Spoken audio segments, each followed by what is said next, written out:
Assalamualaikum warahmatullahi wabarakatuh. Kami dari kelompok 4 akan mempresentasikan sejarah Masjid Cordoba, masjid yang berubah menjadi katedral. Sebelum itu, saya akan memperkenalkan anggota kelompok kami. Anissa Nashwa sebagai sumber materi, pengisi suara, dan editor. Lucy Ade Aulia sebagai sumber materi dan pengisi suara. Nilam Fitri Salia sebagai sumber materi dan pengisi suara. Randy Alifian sebagai sumber materi dan pengisi suara. Sarah Hamna Fadila sebagai pengisi suara dan editor.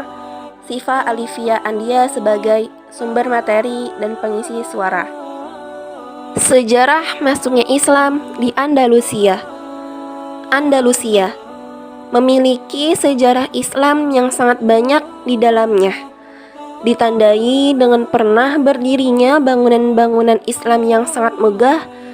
Islam pernah ada di bumi Spanyol ini sejak tahun 711 Masehi hingga 1492 Masehi.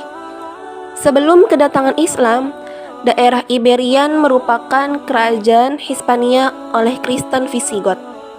Pada tahun 711 Masehi, pasukan Umayyah datang ke Andalusia dan berhasil menaklukkan Andalusia di bawah pimpinan Tharik bin Ziyad atas perintah Bani Umayyah yang saat itu berpusat di Damaskus. 3 nama yang penting dalam penaklukan dan penyebaran Islam di Andalusia yaitu Tharik bin Ziyad, Musa bin Nusair, dan Tarif bin Malik. Musa bin Nusair sebagai gubernur Afrika Utara mengutus Tarif bin Malik sebagai perintis dan penyelidik keadaan Andalusia saat itu. Tarif bin Malik membawa 500 pasukan perang yang diantaranya pasukan berkuda, naik kapal melintasi selat yang terletak di antara Maroko dan benua Eropa.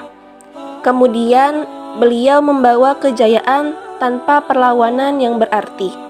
Melihat keberhasilan Tarif bin Malik dan pasukannya, Musa bin Nusair mengirim 7.000 pasukan ke Andalusia di bawah pimpinan Tharik bin Ziyad.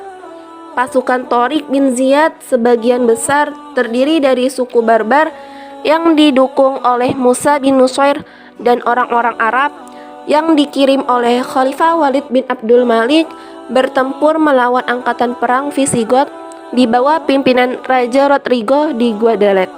Kemudian perang ini disebut dengan Perang Guadalete atau Perang Shuzunah. Tharik bin Ziyad membawa pasukannya menyeberangi selat yang kemudian terkenal dengan sebutan Selat Gibraltar atau Jabal Tharik dan berhasil menguasai Toledo, Cordoba, dan Granada. Sejarah perkembangan berdirinya Masjid Cordoba. Salah satu bangunan Islam penting di Andalusia yaitu Masjid Cordoba.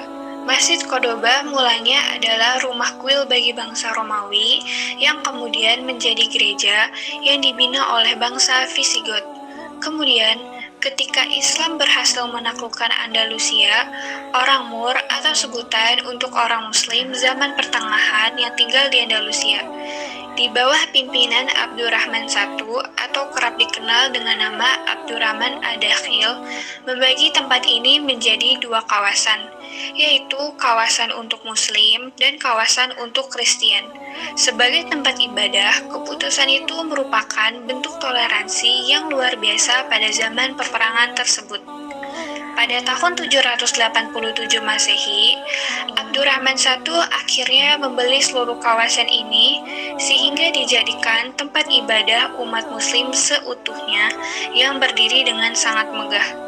Abdurrahman II pun membangun sebuah menara yang tingginya mencapai sekitar 50 meter yang digunakan untuk mengumandangkan azan oleh para muazin pada tahun 951 sampai 952 Masehi. Lalu pada tahun 962 sampai 966 Masehi, terdapat penambahan dan perluasan bangunan masjid seiring dengan banyaknya populasi muslim di Cordoba saat itu.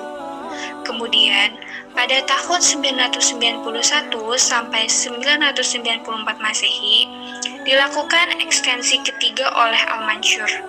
Al-Mansur juga memperkuat kekuatan bangsa Moor di wilayah-wilayah Kristen Spanyol.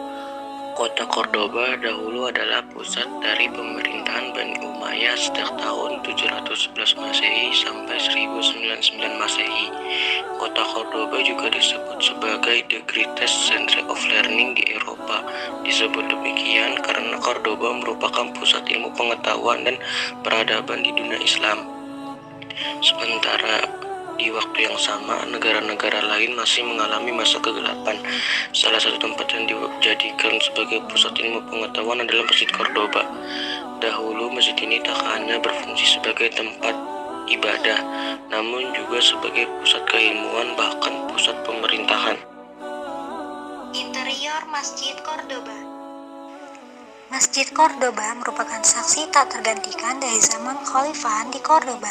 Teknik pembangunan masjid ini telah dipengaruhi budaya Arab dan Kristen sejak abad ke-8. Gaya arsitektur Masjid Cordoba menggabungkan banyak sekali nilai artistik barat dan timur. Sebelum terjadi Reconquista, mereka mencakup unsur-unsur yang pada saat itu belum terdengar dalam arsitektur keagamaan Islam, yaitu penggunaan lekungan ganda untuk menopang atap. Separuh masjid dibuat beratap, dan separuhnya lagi tidak. Jumlah lekungan bangunan yang beratap pada 14. Ada 100 tiang, baik tiang yang besar ataupun yang kecil. Ada 113 sumber penerangan. Penerangan yang terbesar terdapat 1000 lampu, dan yang paling kecil memuat 12 lampu. Awalnya, ruang sholat dibagi menjadi 11 ruang oleh lekungan yang dihiasi dengan bata merah dan kayu putih. Tempat beribadah pria berada di argamasa, sebuah area yang lantainya terbuat dari kapur dan pasir berwarna kemerahan. Seluruh kayunya berasal dari pohon cemara tertesi. Besar pasaknya 1 jengkal dan panjangnya 30 jengkal. Antara satu pasak dengan pasak yang lain dipasang pasak yang besar. Di atapnya terdapat bermacam-macam seni ukir yang antara satu sama lain tidak sama. Masjid ini mempunyai mihrab yang sangat indah. Dihiasi ukiran-ukiran dengan teknik yang sempurna.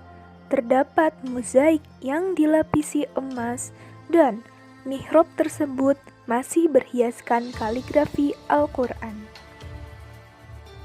Di sebelah mihrab terdapat mimbar yang luar biasa indah.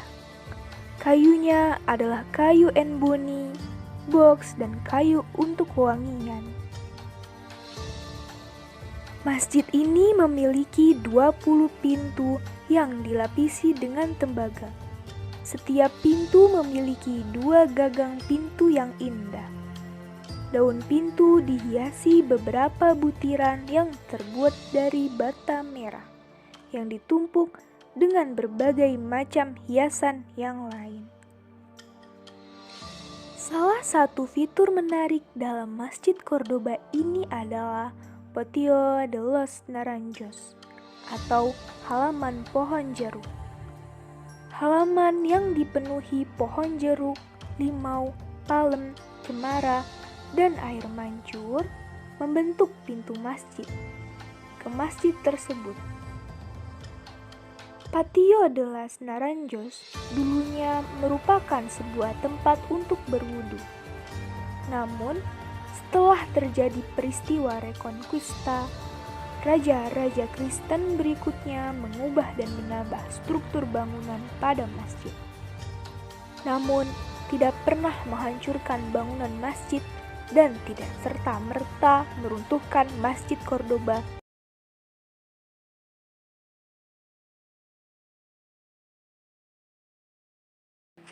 Peristiwa Reconquista. Peristiwa Reconquista atau penaklukan kembali Andalusia oleh kaum Kristen terjadi dalam tentang waktu yang sangat panjang. Awal peristiwa Reconquista ditandai dengan pertempuran Covadonga sekitar tahun 722 Masehi hingga jatuh keamiran Islam pada tahun 1492 Masehi. Adanya perpecahan serius di kalangan kaum Islam Spanyol yang disebut dengan masa Muluk at-Tawaif atau raja-raja golongan. Pada masa ini muncul keamiran-keamiran kecil pasca keruntuhan Khalifah Umayyah di Spanyol. Pada perkembangannya, kerajaan-kerajaan Kristen kecil Eropa seperti Kerajaan Leon, Castilla, dan Aragon sepakat untuk bersatu demi meruntuhkan eksistensi Islami di Andalusia.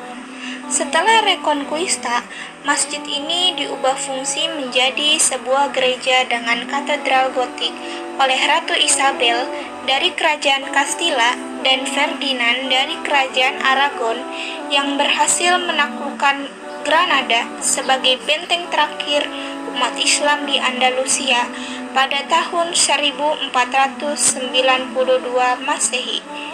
Demikianlah umat Islam telah mencatatkan tinta emas berabad-abad di Eropa, khususnya Andalusia.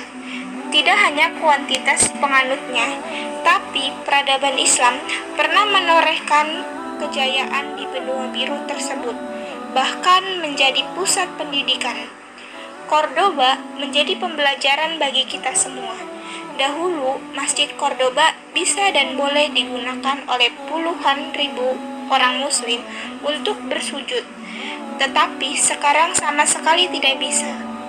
Siapa yang haus kekuasaan, siapa yang haus jabatan, perpecahan bisa menghancurkan segalanya.